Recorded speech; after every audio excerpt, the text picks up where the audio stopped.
राधे भक्तजनों, कैसे हैं आप सब। आप सभी पर माता रानी की कृपा बनी रहे। चलिए आज जानते हैं भगवान श्री कृष्ण की रास लीला या रास क्या है, कैसे हुई इसकी शुरुआत। भगवान श्री कृष्ण जब रास करते थे तो उनके साथ बहुत सारी गोपियाँ होती थी, राधा होती थी। तो क्या ये गोपियाँ कौन थीं? क्योंकि राधा और कृष्ण तो दोनों एक ही हैं। ये गोपियाँ थी वे ऋषि मुनि जिनको ये ज्ञात हो चुका था कि भगवान पृथ्वी पर जन्म लेने वाले हैं। तो उन सभी ने अपने प्राणों को त्यागा और सभी ने वृंदावन में जन्म लिया। किसी ने पुत्र के रूप में, किसी ने गोप बालकों के रूप में, किसी ने गोपियों के रूप में, तो किसी ने पर्वत या पहाड़ों के रूप में, किसी ने वृक्षों के रूप में। कौन क्या बना कहना मुश्किल है। इन सारी बातों की चर्चा आपको गर्ग संहिता में पढ़ने को मिलेगी। इसके बाद भगवान उनसे रास करते थे और ये रास तृष्णा वासना रहित था। ये रास सिर्फ भक्त और भगवान का था, जिसमें भक्त अपने भगवान को पा लेना चाहता था। और श्री कृष्ण हमेशा कहते हैं कि जो भक्त मुझे भजता है, जिस रूप में भजता है, मैं भी उस भक्त को उसी रूप में भजता हूँ। तो भगवान भी अपना संपूर्ण अपने भक्तों को देना चाहते हैं। जो भक्त उनकी जिस रूप में आराधना करना चाहता है, जिस रूप में उन्हें पाना चाहता है, भगवान उसी रूप में उसके साथ अपना समय देते हैं। भगवान श्री कृष्ण का गोपियों संग रास रचाने की कथा दुनिया भर में प्रसिद्ध है। कृष्ण का हर स्वरूप, उनका हर रूप गोपियों को इतना प्रिय था कि वे कृष्ण से दूर रह ही नहीं सकती थीं।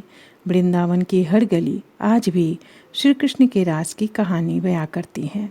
लेकिन सर्वप्रथम रास का आयोजन कैसे और किन परिस्थितियों में हुआ, रास का वास्तविक अर्थ क्या है, इससे जुड़े तथ्य सभी लोगों को नहीं पता। दरअसल सर्वप्रथम कृष्ण द्वारा रचाया जाने वाला महारास सबसे पहले शरद पूर्णिमा की रात्रि को संपन्न हुआ था, जिसका संबंध कामदेव द्वारा श्री कृष्ण को दी गई चुनौती से हुआ।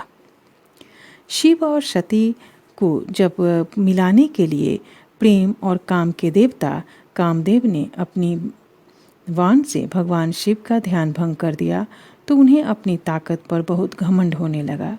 दरअसल सती की मृत्यु के पश्चात जब भगवान शिव संसार की मोह माया से मुक्त होकर ध्यान में लीन हो गए थे, तब देवताओं के कहने पर कामदेव के बाण ने ही उन्हें पार्वती जी की ओर आकर्षित किया था।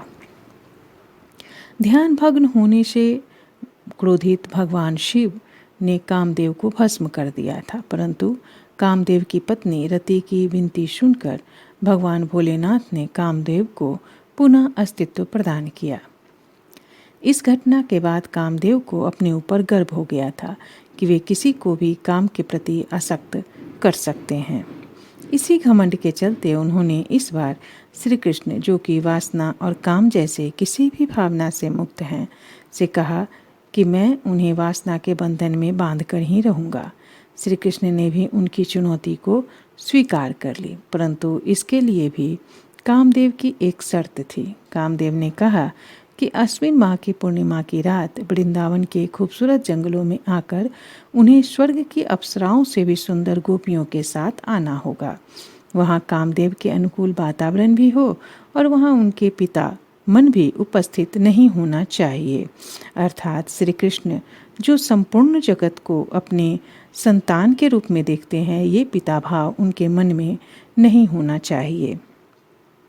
श्री कृष्ण ने कामदेव की यह बात भी स्वीकार कर ली और शरद पूर्णिमा की रात वृंदावन के रमणीय जंगल में पहुंचकर श्री कृष्ण बांसुरी बजाने लगे।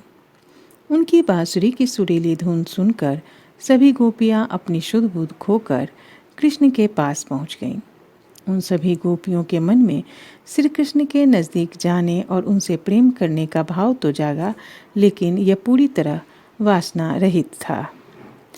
सभी के मन में सिर्फ और सिर्फ अपने कृष्ण को पाने की इच्छा थी। सामान्य भाषा में काम क्रोध जैसे भाव जीवन के लिए सही नहीं माने जाते, लेकिन जब बात अपने आराध्य के नज़दीक जाने की हो, तब कोई भी भाव गलत नहीं समझा जाता है।